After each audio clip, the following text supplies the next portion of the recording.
Have you ever looked at the great monuments of the ancient world and wondered, how did they do that? Have you ever read old stories and felt a chill, a sense that there is more to our history than we are told?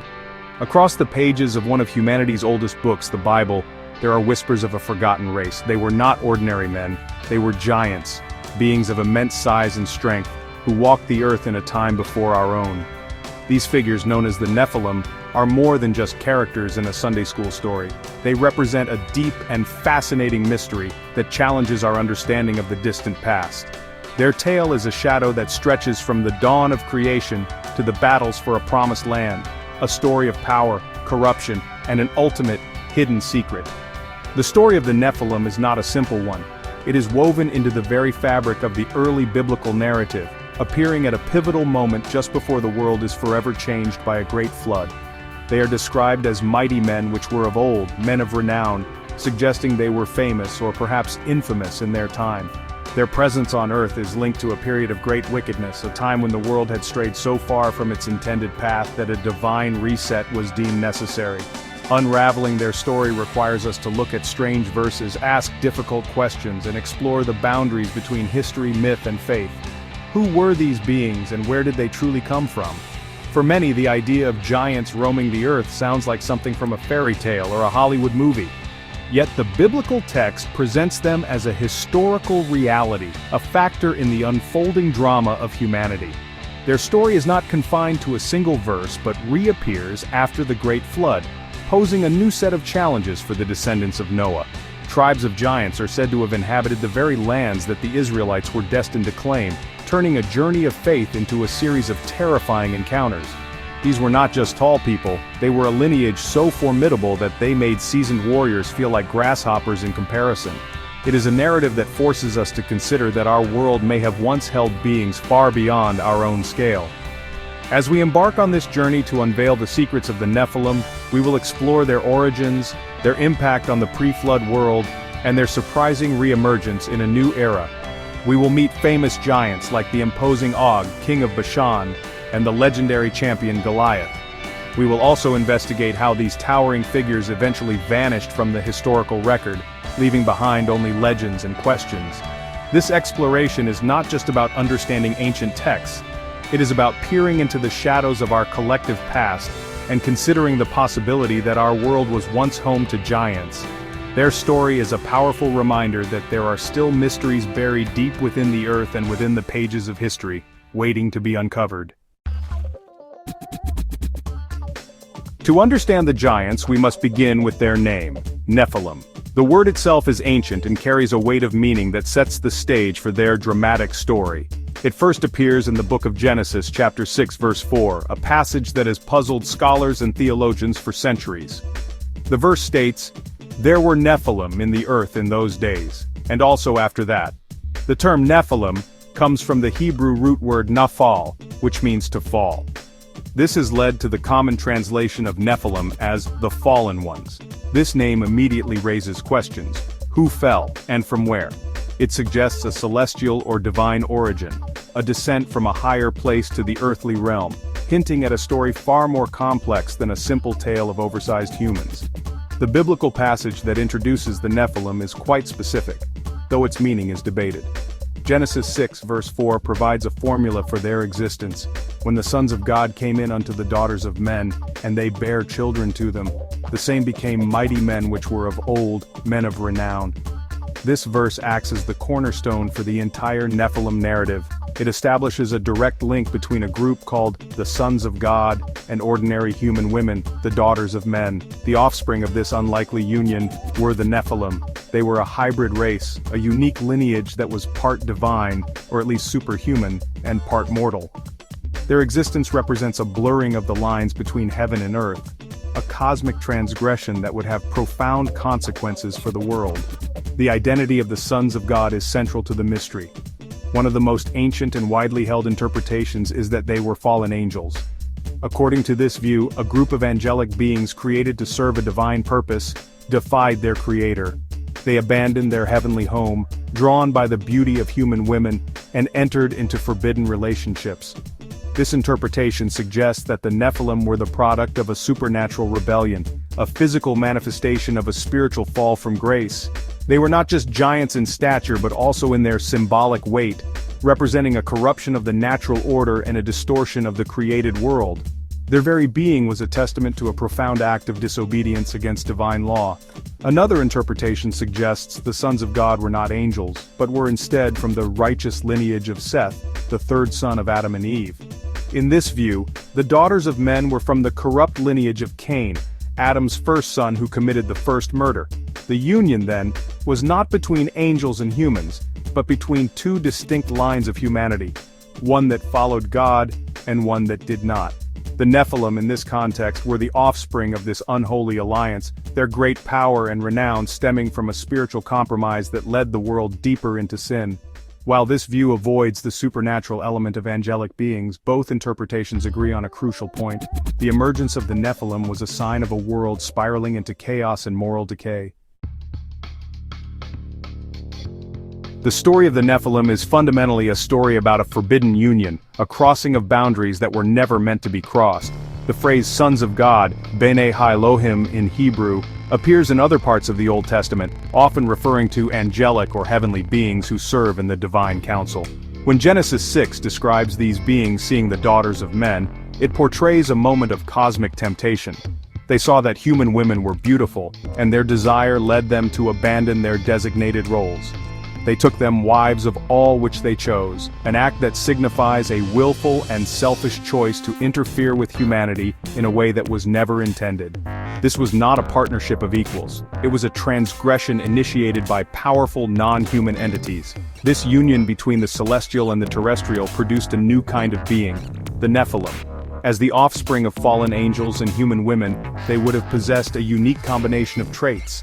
From their angelic fathers, they may have inherited immense size, superhuman strength, and perhaps even esoteric knowledge that was not meant for human minds. From their human mothers, they inherited mortality, but their lives were likely far longer and more impactful than those of ordinary people.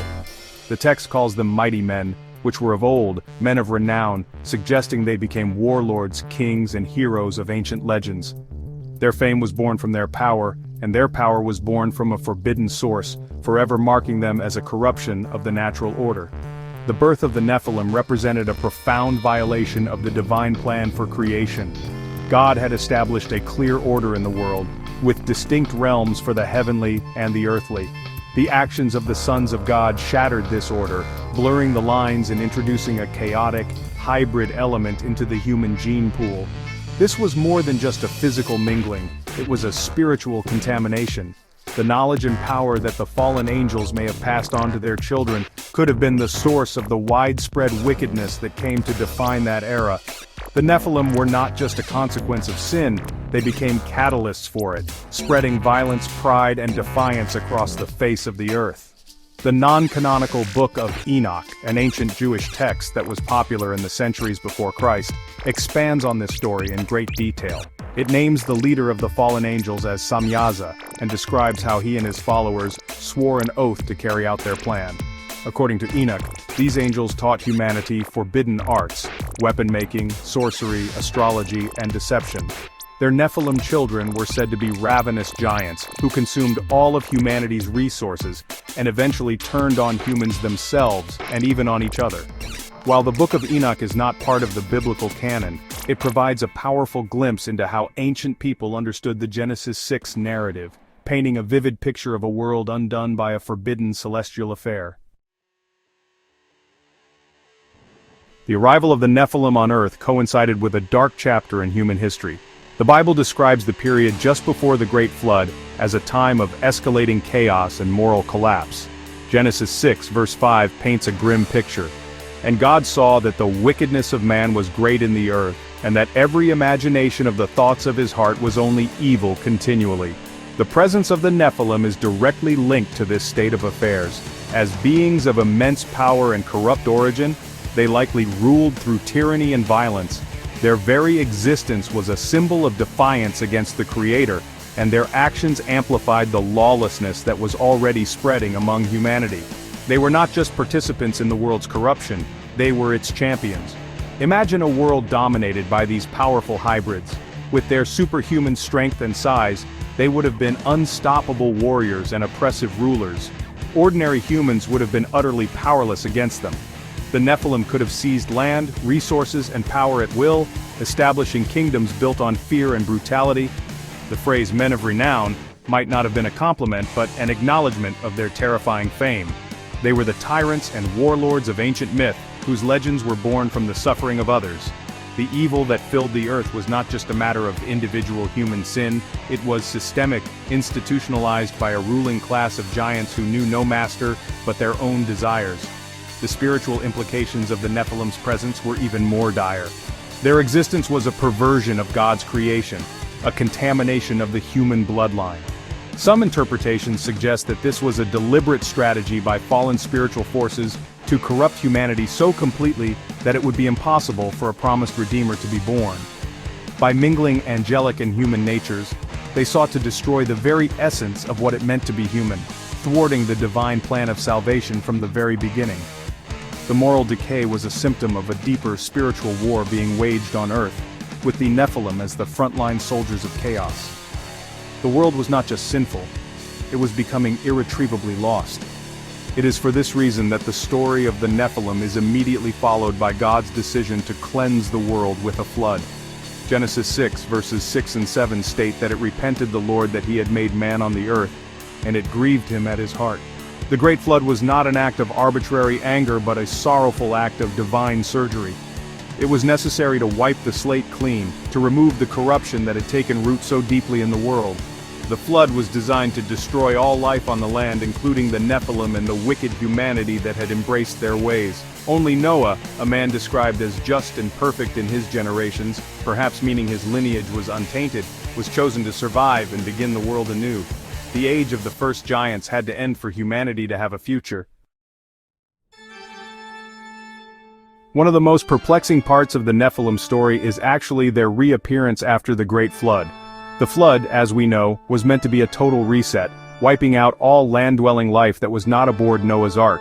Yet, the foundational verse in Genesis chapter 6 verse 4 contains a curious clue.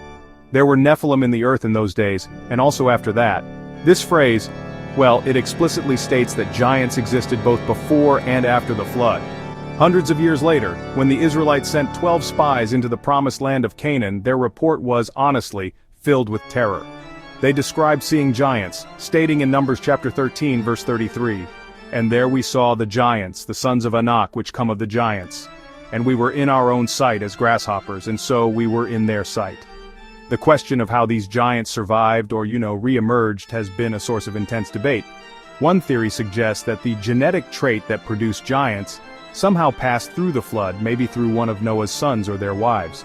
Ham, Noah's son who was cursed for his disrespect, is often speculated to be the link, since many of the giant tribes mentioned later are descended from him through his son Canaan. Another possibility is that the same conditions that produced the Nephilim before the flood, a forbidden union between heavenly beings and humans, occurred again, but on a smaller scale. This would mean there was a second, post-flood incursion of fallen angels, leading to a new generation of giants. Whatever their origin, these post-flood giants were a significant obstacle for the nation of Israel. As the Israelites prepared to enter Canaan after their exodus from Egypt, they found the land occupied by several formidable giant clans. The Bible names them specifically, treating them as real historical peoples. The Anakim, descended from a patriarch named Anak, were the ones who terrified the spies. The Rephaim were another prominent tribe, described as tall and powerful. Deuteronomy chapter 2 mentions other giant groups like the Emim, or the Terrors, and the Zamzumim, or the Schemers, who had previously been displaced by other nations. These were not just scattered individuals, but organized tribes living in fortified cities, controlling strategic territories that Israel was commanded to conquer.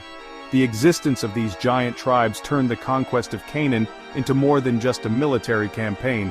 It was, in fact, a test of faith. The initial report from the spies caused the Israelites to rebel against God, their fear of the giants outweighing their trust in the divine promise. They saw the giants in their path as an insurmountable obstacle. This fear led to 40 years of wandering in the wilderness, until a new generation, led by Joshua and Caleb, was ready to face the challenge. The conquest of the land required not just military might, but a profound belief that God was more powerful than any giant. The post-flood giants therefore served as an ultimate test of Israel's courage and commitment to their covenant. Among the many giant tribes, two individuals stand out in the biblical narrative for their sheer size and legendary status: Og, the king of Bashan, and Goliath of Gath. Og was one of the last of the Rephaim, a remnant of the giants who lived east of the Jordan River. His encounter with the Israelites under Moses is described in the book of Deuteronomy. He was not just a giant, he was a king who ruled over 60 fortified cities. His defeat was a major victory for Israel, symbolizing their ability to overcome even the most fearsome rulers of the land. The Bible provides a stunning detail to emphasize his immense size, his bed. Deuteronomy chapter 3 verse 11 describes it as a bedstead of iron that was 9 cubits long and 4 cubits wide. Now, a standard cubit is about 18 inches, which would make Og's bed approximately 13.5 feet long and 6 feet wide. While some argue this was a sarcophagus or a ceremonial bed, its dimensions clearly point to a being of enormous proportions, likely well over 10 feet tall. This artifact was so remarkable that it was kept on display in the city of Rabbah. Og was not just a tall man, he was a monarch of a giant race, the last of his kind in that region. His defeat was a pivotal moment, proving to the Israelites that no enemy, no matter how imposing, was too great for God to deliver into their hands. He was a living relic of the ancient world, and his fall cleared the way for Israel's entry into the Promised Land.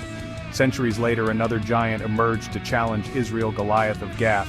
His story is one of the most famous in the entire Bible. He was a champion of the Philistines, an enemy nation that constantly battled with Israel. 1 Samuel chapter 17 gives his height as 6 cubits and a span, which translates to over 9 feet tall. He was clad in heavy bronze armor, weighing over 125 pounds, and carried a spear with an iron head that weighed 15 pounds. For 40 days he defied the armies of Israel, mocking them and their God, challenging them to send a champion to face him in single combat. The entire Israelite army, including their king Saul, was paralyzed with fear. They saw an unbeatable foe, a monster of a man who seemed invincible. It was a young shepherd boy named David who answered the challenge. Armed with only a sling and 5 smooth stones, David rejected the king's armor and faced the giant with faith, not force. He famously declared to Goliath, "You come to me with a sword and with a spear and with a javelin, but I come to you in the name of the Lord of hosts, the God of the armies of Israel, whom you have defied." David's victory was swift and decisive. A single stone from his sling struck the giant in the forehead, and the mighty Goliath fell. David's triumph over Goliath became a powerful symbol of how faith and courage can overcome seemingly insurmountable odds. It was a literal giant slaying that has inspired people for millennia to face the giants in their own lives. Goliath wasn't the last giant either. 2 Samuel chapter 21 mentions 4 other giants, some of whom were his relatives, who were later defeated by David's men. The biblical narrative does not leave the fate of the giants to chance. It describes a systematic and deliberate campaign to eradicate them from the Promised Land. This was not merely a matter of military strategy, but was presented as a divine command. When God instructed the Israelites to conquer Canaan, the instructions were often to completely destroy the inhabitants, particularly in the cities where the giant clans lived. This command for utter destruction, known as Harim in Hebrew, has been a difficult concept for modern readers to grapple with. However, within the context of the story, it was seen as a necessary act of purification. The giants and the Canaanite cultures were considered a source of profound spiritual and moral corruption. The primary agent of this eradication was Joshua, Moses' successor. After leading the Israelites across the Jordan River, he began a series of campaigns against the Canaanite city-states. The book of Joshua explicitly mentions his battles against the giant Anakim. Joshua chapter 11 verses 21 and 22 states, "And at that time came Joshua, and cut off the Anakims from the mountains, from Hebron, from Debir, from Anab, and from all the mountains of Judah, and from all the mountains of Israel. Joshua destroyed them utterly with their cities." The passage continues, "There was none of the Anakims left in the land of the children of Israel." This was a targeted effort to remove the giant lineage that had terrified the previous generation and posed a threat to Israel's existence.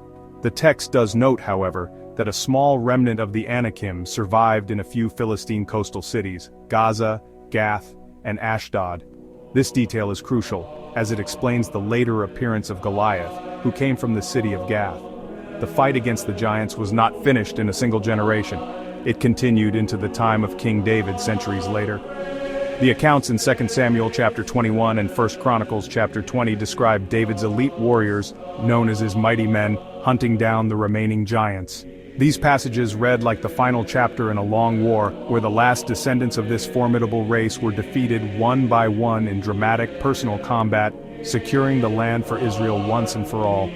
From a theological perspective, the extinction of the giants was portrayed as essential for the fulfillment of God's redemptive plan. The Nephilim and their descendants were seen as a satanic attempt to corrupt the human line and prevent the eventual birth of the Messiah. By commanding their removal, God was preserving a people and a lineage through which salvation would come to the world. The physical battle against the giants was a reflection of a deeper spiritual war. Their disappearance from the biblical record marks the end of an era, a time when beings of supernatural origin walked the earth and challenged the sovereignty of God. Their defeat was necessary to cleanse the land and secure a future for the people of Israel. The story of giants is not unique to the pages of the Bible. In fact, tales of colossal beings are a remarkably common thread in the tapestry of world mythology and folklore. Almost every ancient culture has its own legends of giants who played a significant role in the primordial past. In Greek mythology there were the Titans, a powerful race of deities who ruled during a golden age before being overthrown by the Olympian gods. There was also the Gigantomachy, a great battle between the gods and the Gigantes, monstrous giants who sought to control the heavens. These stories of divine conflict and powerful, oversized beings echo the biblical themes of rebellion and cosmic warfare, suggesting a shared ancient memory. Moving north to Scandinavia, Norse mythology is filled with the Jotun, or frost giants, who were the mortal enemies of the Aesir gods, like Odin and Thor. They inhabited Jotunheimer, one of the 9 worlds, and were often depicted as forces of chaos and destruction, constantly threatening the order of the cosmos. The final apocalyptic battle of Ragnarok was foretold to be a war between the gods and the giants. Similarly, Hindu traditions speak of the Daityas and Danavas, powerful, gigantic beings who often battled with the gods. These cross-cultural parallels are striking. Whether called Nephilim, Titans, or Jotun, the theme of powerful, often malevolent giants who challenge the divine order is a persistent one across the globe. These legends are not confined to Europe and Asia. Native American traditions are rich with stories of giants. The Paiute people of Nevada have oral histories of a race of red-haired, cannibalistic giants whom they called the Siteka. According to their legends, their ancestors fought a long war against these giants, eventually trapping them in a cave and setting a fire at its entrance to asphyxiate them. In the Amazon rainforest, indigenous peoples have legends of giant, ape-like creatures, and throughout the Americas, stories of giant builders and ancient rulers are common. The consistency of these tales from cultures separated by vast oceans and thousands of years leads to a fascinating question. Are these all independent inventions of the human imagination? Or are they distant echoes of a single real event in our collective past? The existence of these widespread legends has led some to speculate that the biblical account of the Nephilim is not an isolated story, but is Israel's culturally specific version of a global phenomenon. Perhaps there was a time in the distant past when beings of extraordinary size and power did walk the earth, leaving such a profound impact on early humanity that their memory was preserved in the myths and legends of every culture. While skeptics would argue that giants are a natural product of the human imagination, a way to explain natural disasters or monumental ruins, the sheer ubiquity and thematic similarity of these stories is compelling. They suggest that the whispers of giants are a deeply ingrained part of the human story, a shadow from a forgotten age that we have never quite been able to forget. In our modern scientific age, what are we to make of these ancient stories of giants? For some, the question is one of physical evidence. Over the years, there have been numerous claims of giant skeletons being unearthed, often accompanied by sensational newspaper articles, and more recently, digitally altered photographs on the internet. Reports from the 19th and early 20th centuries frequently describe the discovery of human-like skeletons measuring 8, 9, or even 12 feet in length. However, the vast majority of these claims have been debunked as hoaxes or misinterpretations of animal fossils.